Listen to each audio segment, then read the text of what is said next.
तर परकीय गुंतवणुकीमध्ये महाराष्ट्र पुन्हा पहिल्या क्रमांकावरती असल्याचं देवेंद्र फडणवीस यांनी म्हटलेलं आहे।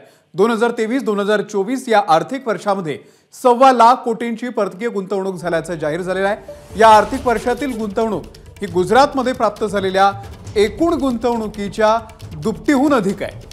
दुसऱ्या क्रमांकावरील गुजरात आणि तिसऱ्या क्रमांकावरील कर्नाटक यांच्या एकूण बेरजेपेक्षा सुद्धा ही रक्कम अधिक आहे, असं ट्विट देवेंद्र फडणवीस यांनी केलेलं आहे।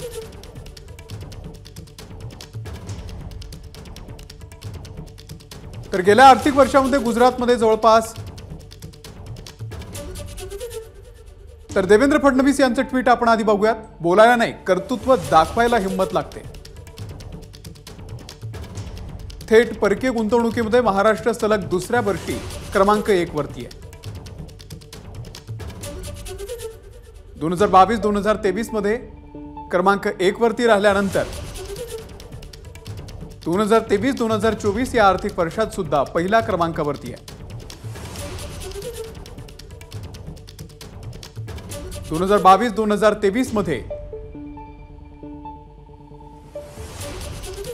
1.18 लाख कोटींचा एफडीआय,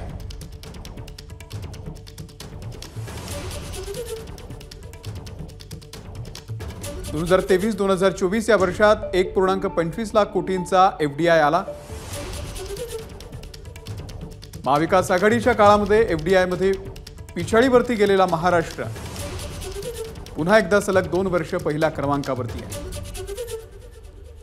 महाराष्ट्रातील जनतेचं मी मनापासून अभिनंदन करतो।